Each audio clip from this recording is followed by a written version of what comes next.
नमस्कार. महाराष्ट्रातील माझ्या सर्व अभियोग्यताधारक बंधू आणि भगिनींनो, सर्वांना श्री स्वामी समर्थ. पवित्र पोर्टल शिक्षक भरती 2025-26 टेट परीक्षा 3साठीचे प्रेफरन्सची प्रक्रिया सुरू होत आहे आणि त्यासाठी त्या ठिकाणी प्रेफरन्स देण्यापूर्वी तुम्हाला काही गोष्टी समजून घेणं गरजेचं आहे.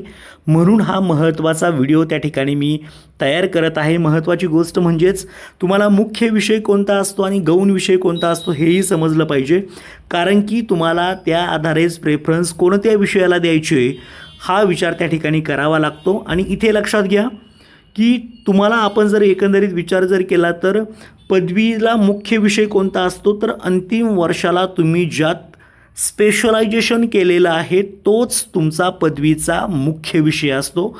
लक्षात ठेवा, बऱ्याच जणांचं कन्फ्युजन असतं. त्याच्यासोबत असणारे इतर विषयांना ते मुख्य विषय समजतात, ते गौण खरं तर विषय असतात आणि त्याचे त्यांनी सेल्फ सर्टिफाय करताना त्यांनी माहिती भरलेली असते, त्याचे प्रेफरन्स जनरेट होतात. मग अशा वेळेसला ते कॅन्डिडेट त्या विषयांच्या जागा आल्या तर त्या वेळेसला त्यांना इंटरव्ह्यूला जाता येईल, परंतु तिथे त्यांना बाद केलं जाईल. लक्षात ठेवा. किंवा तुम्ही विदाऊट इंटरव्ह्यूला असाल तर तेथेसुद्धा तुम्ही बाद होणार आहात. म्हणून समजून घ्या, 9वी-10वीचा विचार जर केला तर 9वी-10वीचे प्रेफरन्स पदवीला अंतिम वर्षाचा तुमचा जो मुख्य विषय आहे त्यानुसार तुम्हाला जागा येतील. कदाचित तुमच्याकडून चुकीचा विषय त्या ठिकाणी सेल्फ सर्टिफायमध्ये भरला गेला असेल त्यावेळेसला, तर त्याचे प्रेफरन्स आले तर ते प्लीज देऊ नका, तुम्हाला भरतीतून बाद व्हावं लागेल. दुसरा महत्त्वाचा मुद्दा 11वी-12वीच्या म्हणजे जे आपले अभियोग्यताधारक आहेत त्यांच्या संदर्भातला. आता इथे त्यांच्या लक्षात आलेलं असेल की बऱ्याच आपण सायन्स फॅकल्टीला जर पाहिलं तर पदव्युत्तर पदवीला एकच विषय आहे, परंतु कॉमर्सचा विचार जर केला तर कॉमर्सच्या बांधवांसाठी त्या ठिकाणी अनेक विषय आहेत. मग फरक फक्त एवढा असतो की पदव्युत्तर पदवीला सायन्स फॅकल्टीचे जे उमेदवार आहेत त्यांना त्यांचा जो स्पेशल विषय आहे त्याच विषयाची जागा त्या ठिकाणी त्यांना घ्यायची असते, त्याच जागा त्यांना येत असतात, त्यातलाच त्यांचा जो मुख्य विषय आहे त्यानुसार त्याला प्रेफरन्स द्यायचे असतात. लक्षात ठेवा.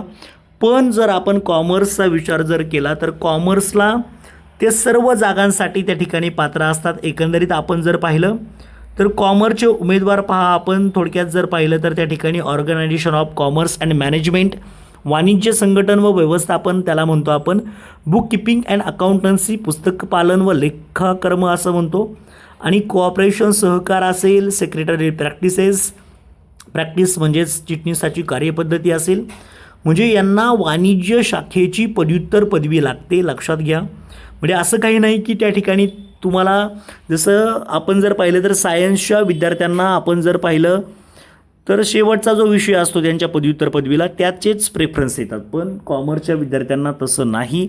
त्यांची पदव्युत्तर पदवी पूर्ण झाली मग ते सर्व विषयांसाठी पात्र आहेत, त्यांच्या शाखेच्या सर्व विषयांसाठी. एवढं लक्षात ठेवा जेणेकरून त्यांना प्रेफरन्स देताना कोणतीच अडचण येणार नाही. आता राहतो विषय कोणाचा, तर याला काही अपवाद आहेत. या ठिकाणी इंजिनिअरिंग खरं तर आहे, NNN झालं, या ठिकाणी NEE आहे खरं तर इंजिनिअरिंग.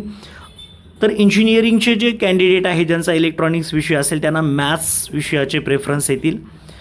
त्याच पद्धतीने ॲग्रिकल्चरचे जे उमेदवार आहेत त्यांना सायन्स विषयाचे त्या ठिकाणी प्राधान्यक्रम येतील. इतरसुद्धा बरेचसे असे विषय आहेत. त्याच्यामध्ये आपण जर पाहिलं तर सामाजिक शास्त्र, मग सामाजिक शास्त्राचे जे उमेदवार आहेत त्यांच्यासाठी कोण पात्र आहेत, तर सामाजिक शास्त्रासाठी आपण जर विचार केला तर इतिहास, भूगोल, अर्थशास्त्र, राज्यशास्त्र, समाजशास्त्र आणि लोकप्रशासनामध्ये पदवी, अंतिम पदवी असणारे उमेदवार हे सामाजिक शास्त्राला प्रेफरन्स देऊ शकतात. तर इतिहास विषयाचा आपण जर विचार केला तर इतिहास, राज्यशास्त्र, समाजशास्त्र या विषयामध्ये ज्यांनी पदवी केलेली आहे ते इतिहास विषयासाठी पात्र आहेत. म्हणजे काही विषय असे आहेत की ते वेगवेगळ्या विषय जरी असले तरी त्या विषयासाठी वेगवेगळ्या विषयात जरी पदवी झाली तरी तुम्ही पात्र आहात. पण काही विषय असे आहेत की ज्या ठिकाणी तुम्ही गौण विषयाला प्राधान्यक्रम देता कामा नये. थोडक्यात माझ्या मित्राचं एक उदाहरण तुम्हाला मी सांगतो. त्या ठिकाणी त्याने काय चूक केली होती, त्यांनी चूक अशी केली होती की त्याला त्या ठिकाणी फिजिक्स विषय त्याचा स्पेशल आहे आणि त्याच्याबरोबर त्याने गौण विषय म्हणजे इलेक्ट्रॉनिक्सला देखील प्राधान्यक्रम दिले.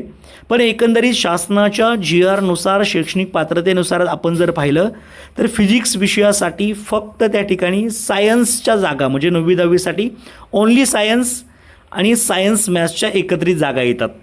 पण त्या माझ्या मित्राला मॅथ्सच्या देखील जागा आलेल्या होत्या, कारण की त्याने इलेक्ट्रॉनिक्स विषय टाकला होता आणि इलेक्ट्रॉनिक्समुळं त्या ठिकाणी सिस्टीममध्ये ते जनरेट झाले मॅथ्सचे प्रेफरन्स. त्याने मॅथ्सचे प्रेफरन्स दिले आणि ज्या वेळेसला तो त्या ठिकाणी इंटरव्ह्यूला गेला त्याला त्या ठिकाणी इंटरव्ह्यूमधून बाद करण्यात आलं. त्यामुळे तुम्हाला माझी विनंती असेल की प्रेफरन्स देताना मुख्य विषय तुमचा जो आहे, कदाचित तुमच्याकडून गौण विषय कोणता एखादा भरला गेला असणारच आहे. बऱ्याच जणांकडून चुका होतात.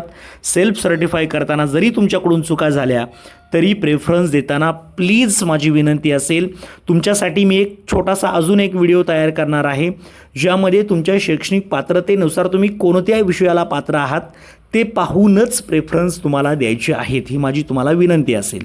तर सर्वांचं काम या भरतीमधून व्हावं यासाठी सर्वांना खूप खूप अशा शुभेच्छा आहेत. Thank you so much. All the best.